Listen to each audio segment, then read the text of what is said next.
Hey guys welcome छ हाम्रो यो पहाडको बिटिएसमा। आज म सबै कुरा खुलाउने छौँ। आखिर यो प्रोजेक्ट कसरी बन्यो त र यो म्युजिक भिडियो बनाउनुको मुख्य उद्देश्य चाहिँ त्यो आफ्नो ठाउँ प्रमोट होस् र आफ्नो ठाउँमा भएका ब्युटिफुल ठाउँहरूलाई देखाउँ तपाईहरू माझ र त्यहाँको दुःख कर्णालीको दुःख कर्णालीमा भएको स्ट्रगलहरू सबै चिज यो म्युजिक भिडियोद्वारा देखाउँ भनेर बनाएको यो म्युजिक भिडियो हो। युवा शक्ति घरको बाटो बिराए कतिका आस अनि लास माथि लात राखी पढ्या लेख्या बनाउँदाले आफ्नै फाइदा मिला। अब मलाई चाहिँ यो दिमागमा चाहिँ एउटा देउडा र यो ऱ्यापको फ्युजन गर्नुपर्छ कि भनेर दिमागमा आइरहेको थियो। मैले हाम्रो सुरज पण्डित अङ्कल हाम्रो रेलको बाटो उहाँले गाउनु भएको, उहाँसँग यो सल्लाह गर्दाखेरि चाहिँ अङ्कल यो देउडा हुन्छ अनि त्यसपछि ऱ्यापको फ्युजन हुन्छ कस्तो होला भन्दाखेरि उहाँले एकदमै राम्रो हुन्छ भन्नुभयो।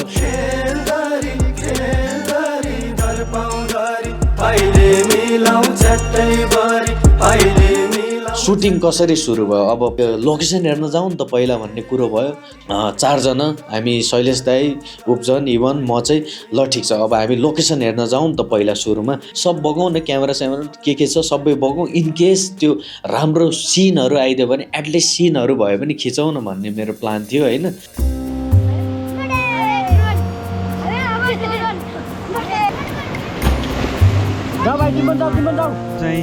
नेटाबाट सेकेन्ड सिन लगिसक्यो। ओके साथी हो, हामी चाहिँ नेटा पुगिरहेको छौँ विदाउट नेट भएको ठाउँ। फाइनल्ली गाइज हामी बामा आइसकेका छौँ है। हाम्रो लगभग 2 घन्टाको यात्रापछि पुग्यो। दामी सेप। अब यो बामा चाहिँ हाम्रो चेक पोइन्ट हुन्छ। यसपछि चाहिँ हामी 2-3टा गाउँ छ अनि दुधताल धेरै छ हाम्रो लोकेसनहरू। यहाँ दर्केलबाडा, फैपाटा यी गाउँहरू एक्सप्लोर गर्ने हामी चाहिँ यहाँ चाहिँ बस्नको लागि चाहिँ अब हामी चाहिँ यो बोलेरोमा पुरै आइयो पुरै दर्दकालीन तरिकाले।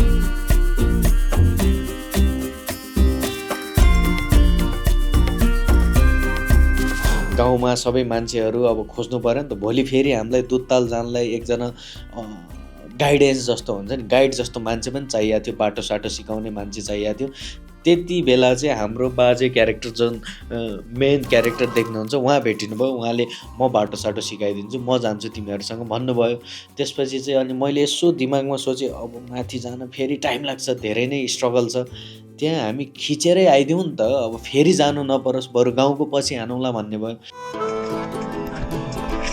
हामी अर्को दिन 3 बजे उठेर जानु परिरहेछ कि। अहिले गाइज हामी चाहिँ चङ्खेलीको बेस क्याम्पमा छौँ। अब यताबाट हेर्नुहोस् एकदम बाटो कहाँ हो के हो कसो हो केही छैन। हामी चाहिँ जङ्गलको बाटो अब हल्का उज्यालो भएको छ। यहाँ तल खोला छ। हामी चाहिँ त्यो डाँडाको खोज भन्दा पनि उता पारी कहाँ कहाँ जानुपर्छ। अहिले चाहिँ हामी हल्का अब एनर्जेटिक पारामा मैले यो मेरो बाहिरको हुडी निकालेर यो भित्र हालेँ। कहिलेकाहीँ यस्ता मुभमेन्टहरू पीडादायक क्षणहरू। त्यहाँ खोलाबाट चाहिँ हामी अब खोला माथि जानुपर्ने हुन्छ कि। त्यो खोला चाहिँ त्यो दुधतालबाट आएको पानी हो। अनि त्यसपछि अब जाँदै अब सुरुमा त अँध्यारो थियो, त्यसपछि खोला जाँदा जाँदा सुस्तरी उज्यालो हुँदै गयो। त्यसपछि त्यो खोला बगेको त्यो देख्दाखेरि नै कति आनन्द लाग्ने कि आँखालाई पनि। झन् माथि कस्तो होला त, दुधताल कस्तो होला त है। अब फर्स्ट टाइम जाँदैछौँ, एक्साइटमेन्ट पनि भइरहेछ कि। अनि हामी बाटोमा जाँदाखेरि सुटिङहरू गर्दै गयौँ ठाउँ ठाउँमा। अब भोक लागेको बेला रोटीहरू खायौँ होइन। अब त्यो सिनहरू हेऱ्यौँ, ड्रोनहरू उडायौँ।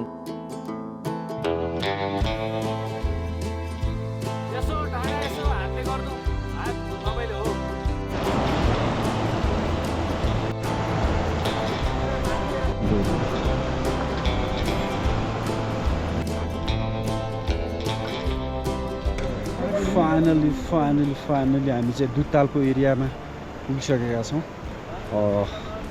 अङ्कलले भनेअनुसार चाहिँ दुधताल चाहिँ यो डाँडाको यता बिचमा छ भन्नु भएको छ।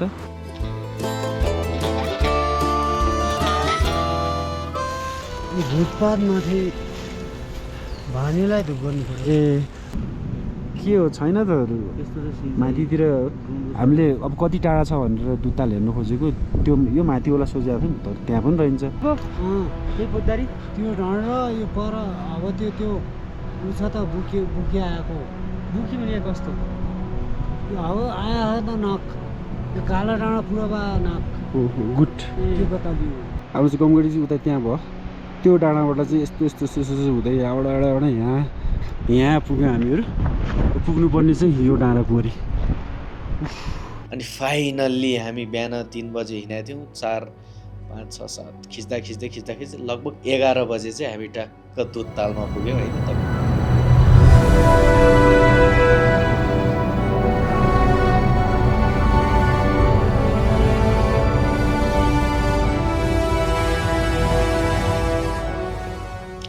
एकदमै ब्युटिफुल ठाउँ, यस्तो ठाउँ कि जे होस् अब नेपालमा यस्तो ठाउँ पनि छ कि अब यो त कम हो अझ, योभन्दा पनि अझै ब्युटिफुल ठाउँहरू अझै छन् जस्तो लाग्छ मलाई, माथि लुकेर बसेका।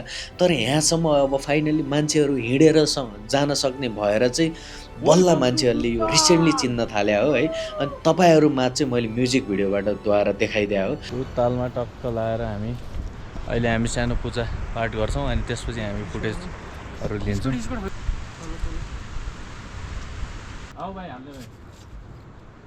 अनि तालमा हामीले बाउ छोराको फुटेजहरू लियौँ, रमाइलो गरेको, पहाड हेरेर रमाइलो हुकमा भएको सबै कुराहरू लियौँ।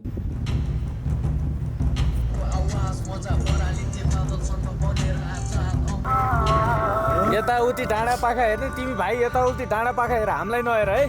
यता हाँस अझै हाँस्ने, म हाँस भन्छु अझै हाँस्ने है। हिँड्दै है, एक्सन एकछिन होइन यता मजाले हिँड्दै हाँस्दै पक्नु तपाईँ यता सिधै हिँड्ने ल सुस्तरी। हाँस्यो अङ्कल हाँस्यो, छोरालाई हेऱ्यो माथि, छोरालाई हेऱ्यो हल्का छोरालाई। ऊ त्यहाँ देखाउनु हो, ऊ त्यहाँ बोल्नु यो त्यो डाँडा हो भन्छ। पहाड हेर रमाइलो, हिमाल रमाइलो, पहाड हेर रमाइलो, हिमाल रमाइलो। दामी ताली पिटो ताली तपाईँ होइन बच्चाले टाल्ती पऱ्यो बच्चाले। बुवा हो यो पारी डाँडा हेरिकन यता ताली पिट्यो हो गऱ्यो। ल सुत भाइ बाउको काखमा सुत काखमा त्यसपछि अब हामीलाई फर्किनु पनि छ कि, किनकि त्यहाँ अब बेलुका हुँदाखेरि अब चिसोले यस्तो हान्छ कि होइन, बरु बेलैमा फर्किनुपर्छ कि चिसो हुन थाल्यो भने फेरि बर्बाद हुन्छ। अब ढिलो भयो भनेपछि गुफा बस्नुको लागि सेफ रहेछ। यहाँ केही जनावरहरूको बाघ भालुको केही डर छैन अङ्कल यस्तो ठाउँमा बस्दाखेरि? दुधताल यो चाहिँ भालुदह, कालो भएर भालुदह भने होला। हामी चाहिँ त्यहाँ पुग्न सकेनौँ। यसो ड्रोन फ्लाइ हामीले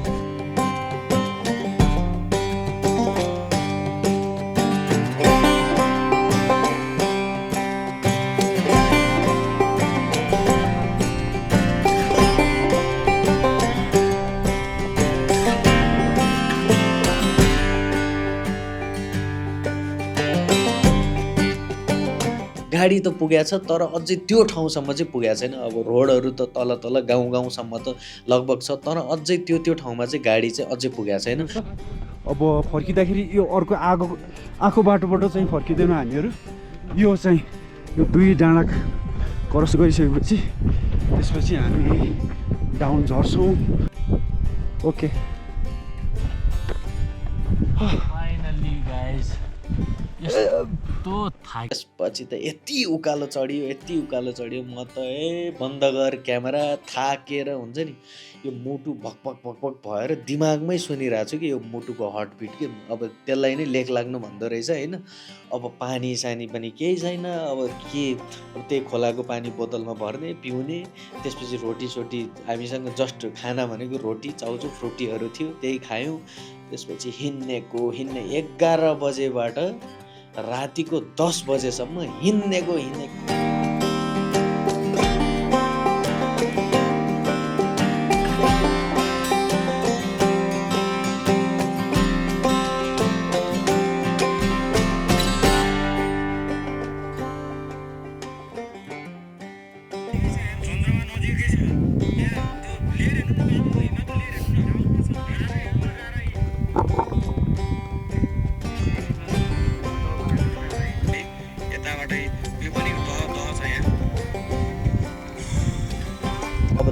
अँध्यारो पनि भइसकेको थियो कि अब जाँदा जाँदै पछि 6, 7, 8 अँध्यारो भइसकेको थियो।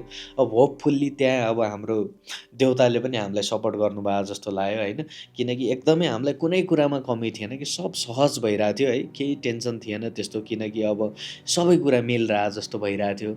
जस्तै अब एउटा कुरा अब कोइन्सिडेन्स हो कि के हो, अब रातिको बाटो, अब त्यहाँ बाटो अब कस्तो हुन्छ है, ढुङ्गा के हुन्छ अब हिँड्नलाई गाह्रो हुन्छ, त्यही माथि टर्च अब मोबाइल लाइट बाल्यो, मोबाइल लाइटको पनि भिजन नदेखिने त्यति साह्रो।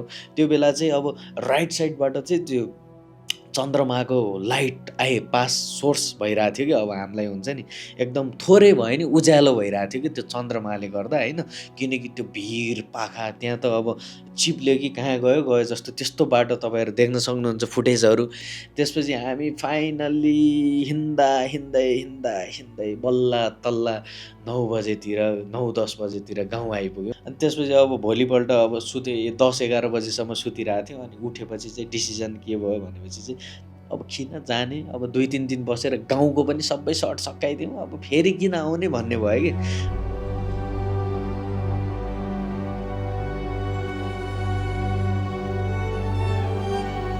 त्यसपछि हामीले गाउँमा भएको सबै सिनहरू सक्दियौँ होइन, के हुन्छन् गाउँमा पनि सबै कुरा मिल्या जस्तो कि। अब त्यहाँ देउडाको फुटेज चाहिरहेको थियो, अब त्यहाँ मान्छेहरू अलरेडी त्यहाँ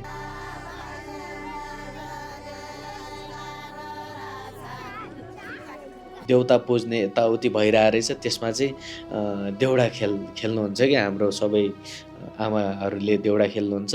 अनि त्यहाँ चाहिँ हामीले त्यो फुटेज क्याप्चर गरिहाल्यौँ। अनि त्यसपछि सब गाउँको मान्छेहरू एकै ठाउँमा भेला हुन्छन् कि त्यो दिन। त्यसपछि अब भेरिएसन हामीले पायौँ कि, सबै खिच्यौँ क्यारेक्टरहरू। अब हामीलाई फेरि डोकोमा 3 जना केटी क्यारेक्टर डोकोमा घाँस काट्न गएको सिन चाहिएको थियो। ठ्याक्कै आँखा अगाडि 3 जना केटी हिँड्दै आइरहेछन्, खेल्ने हो भन्ने भयो। त्यसपछि डोको कहाँ छ भने यहीँ हो घरमा, डोको ल्याएर आएँ। त्यसपछि हामीलाई बिरामी सिनको लागि बिरामी मान्छे झ्याप्पो भेट्छौँ। अरू बेला त त्यो गाउँमा जाउँ न खोज्न भन्ने हुन्थ्यो, सब अगाडि फ्याट भइरहेछ कि। जस्तै अब डोको पनि हामीलाई अब एउटा डोको बिरामी बोक्ने डोको त भाँचेको चाहिएको थियो, अब नयाँ डोको भाँच्न मिलेन। यसो हेरेको नजिकै त्यो भाँचेको डोको भेट्छौँ। अनि यसो हेरेको सबै कुरा मिलिरहेछ। अनि अझसम्म के भयो भनेपछि चाहिँ मलाई अचम्मै लाग्यो। त्यो हामीलाई एउटा सिन तपाईँ देख्नुहुन्छ, बर्खाको वर्षासँग हातमा कोदाली र काँधमा हलो जुवा भन्दाखेरि त्यो पानी परेको सिनमा चाहिँ पानी परिरहेछ अनि हलो बोकेको सिन थियो कि। अनि ल हलोको त्यो सिन हान्ने भन्दै त्यो वेदर गडाङगुडुङ गरेर पानी परिदिरह्यो। अब त्यतिखेर त्यो वेदर पनि पुरै बादल लागेको थियो, त्यतिखेर पानी पर्छ भन्ने पनि लागेको थिएन कि। अब भित्र हामीले अर्को सर्ट लिने प्लानमा थियौँ, त्यो हलो पनि मिलाउँदै गर्नु भनेको थियौँ। एकछिनमा गडाङगुडुङ पानी पर्न थाल्यो। त्यहीँबाट आउनु ल, आउनु मजाले आउनु ल। आउनु ओहो यो त हानिहालौँ भनेर त्यो झ्याप त्यो फास्टमा त्यो सर्ट हानेको कि। अनि त्यो दिन चाहिँ अब हामी दुत्तालबाट झरिसकेपछि चाहिँ हामी म्याक्सिमम् सर्टहरू सकायौँ। अनि दोस्रो दिन चाहिँ पानी पनि पर्यो। हेर्नु एक दिन कि अब दोस्रो दिन पनि मिस भइदियो, माथि हिउँ पर्न थाल्थ्यो। त्यसपछि त्यहाँ त जाने सम्भावनै छैन कि, त्यो पानीले पनि हामीलाई कस्तो त्यो सपोर्ट गर्यो कि। त्यहाँ गएर आइसकेपछि चाहिँ पानी पर्यो कि, हामी गाउँमा आइसकेपछि। यदि हामी माथि हुँदाहुँदै पानी पर्या भए त ओहो अब त्यो आउने सम्भावना पनि नहुने, त्यो हिउँ परेर हैरान हुन्थ्यो। त्यहाँ पनि एकदमै त्यो एनर्जीले हामीलाई सपोर्ट गरेर, त्यहाँको देउताले सपोर्ट गरेर जस्तो लागिरहेको थियो, किनकि हामीले त्यही ठाउँ प्रमोट गर्न गइरहेको थियौँ है। अनि परालिन्थे बादलसँग बनेर आजा त म, त्यो यसरी चरा फाल्नु भनेको त्यो फुच्ची क्यारेक्टरलाई चाहिँ त्यो चरा जसरी उसलाई आजाद हुन मन छ भन्न खोजेको त्यो भिजुअल हो होइन। त्यो हेर्दाखेरि नर्मल लाग्छ। अनि तपाईँहरूले डायलग हेर्न सक्नुहुन्छ, त्यो डायलगले नै यो म्युजिक भिडियोको इमोसन थप्दै हो कि। खास भन्नुपर्दा सुरुमा बाउले छोरा क्यारेक्टरले चाहिँ बा हाम्रो गाउँ पुरो गाडी किन आउँदैनन् त, हाम्रो गाउँठाउँ स्वर्ग जस्तै रह है बा। स्वर्ग जस्तै भएर पो के गर्नु त, नेपुर आउने बाटै नभए पै स्वर्ग भनेर के गर्नु, हाम्रो यहाँ आउने बाटो नै नभएपछि होइन। अब किनकि अब बाटो नै छैन नि त। यस्तो ठाउँहरू कति छन्, बाटोको अब कोही मान्छेलाई त्यो दुत्ताल जानलाई पनि गाह्रो छ कि। अब हामी त्यहाँ लोकल मान्छे भएर त्यहाँ पुग्यौँ जसो तसो गरेर। अब बाटोको एक्सेस छैन, अब गाडीको प्रपर एक्सेस छैन, कसरी जाने के जाने त्यस्तो प्रमोट पनि छैन। त्यही भएर म के भन्न चाहन्छु भने लोकल गभर्मेन्टलाई एकदमै त्यस्तो ठाउँहरू एकदमै इम्पोर्टेन्स दिनु होला किनकि त्यस्तो ठाउँले नै हाम्रो वरिपरि ठाउँ प्रमोट हुनलाई हेल्प गर्छ कि हाम्रो ठाउँमा राराताल छ होइन राराताल छ छायानाथ छ छायानाथ अझै प्रमोट हुन बाँकी छ अप्पर मोगु छ दुत्ताल भयो त्यस्तो धेरै ठाउँ छन् अनि मैले यो हल्का बजेटिङको लागि पनि मैले धेरैलाई प्रस्ताव राखेँ नगरपालिका त्यहाँ वडा अध्यक्षसँग यहाँ हाम्रो बामामै तर उहाँले हुन्छ भन्नुभयो तर अब त्यो ठिकै छ अब हुन्छ भन्नु मात्र भएन कि गर्नु पनि पर्यो किनकि अब यस्तो भिडियोहरू म्युजिक भिडियोहरूमा तपाईँहरूको थोरै हेल्पले पनि अझै बेस्ट हुन सक्थ्यो कि अब कोही मान्छे अब तपाईँहरू काठमाडौँ कहाँबाट आएको भ्लगरहरूलाई बजेट माग्यो भने दिइहाल्नुहुन्छ तर त्यहीँको लोकल मान्छेले माग्दाखेरि चाहिँ यसले के गर्ला कसो गर्ला भन्ने नमान्नु होला किनकि लोकल मान्छेलाई नै बढी थाहा हुन्छ कि त्यहाँ बारे कसरी प्रमोट गर्ने के गर्ने त्यही भएर लोकल मान्छेहरूलाई एकदमै प्रायोरिटी दिनु होला सुरुमा बाहिर मान्छे बाहिर भ्लगर भन्दा पनि त्यही हो guys thank you so much for watching यो बिहाइन्ड द सिन अब एकदमै दुःख थियो तर पनि केही छैन तपाईँहरूले म्युजिक भिडियो हेर्नुभयो कि नै सोचे जस्तो अझै यो चल्न पाएको छैन होइन अब यो एभरग्रिन लङ लास्टिङ कन्टेन्ट हो एक न एक दिन मजाले चल्छ सुस्तरी चल्छ तर जिन्दगीभरि चल्छ भन्ने लागेको छ र यो म्युजिक भिडियो एकदमै मनबाट बनाएको म्युजिक भिडियो पैसाको लागि यताउति भनेर बनाएकै होइन यो चाहिँ आफ्नो ठाउँ मोगु जस्तो ठाउँ म पश्चिमबाट आएको मान्छे मोगुबाट आएको मान्छे र आफ्नो ठाउँलाई अब कसरी हुन्छ प्रमोट गर्ने जुन ठाउँबाट आयो त्यो ठाउँलाई पनि सँगसँगै ल्याउँ न भन्ने उद्देश्यले यो म्युजिक भिडियो बनाएको हो र यसपछिको प्रोजेक्ट अझै खतरा छ अब म यस्तो म्युजिक भिडियोहरू यदि गरेँ भने मोगु जस्तो ठाउँ कतै पश्चिममा अरू कुनै ठाउँ जुन चाहिँ एक्सप्लोर भएको छैन त्यो ठाउँमा गएर खिच्ने मेरो प्रोजेक्टहरू छ अब तपाईँहरूले यसलाई अझै सपोर्ट गरिदिनुहुन्छ भन्ने आशा छ यदि अझै सपोर्ट भयो भने यस्तो प्रोजेक्टहरू थुप्रै आउँछ र त्यसको लागि एकदमै वेट गरेर बस्नु र लास्टमा थ्याङ्क यू सो मच अब यति भन्दै अब नयाँ भिडियोमा फेरि भेट्छौँ बाई बाई राराजै त मन विशाल हाम्बो जुम्लामा स्याउ फल्दो कर्णाली राम्बो छायानाथको आशीर्वाद लिनलाई जाम हो मध्यपश्चिम कर्णाली नै स्वर्गको नाम हो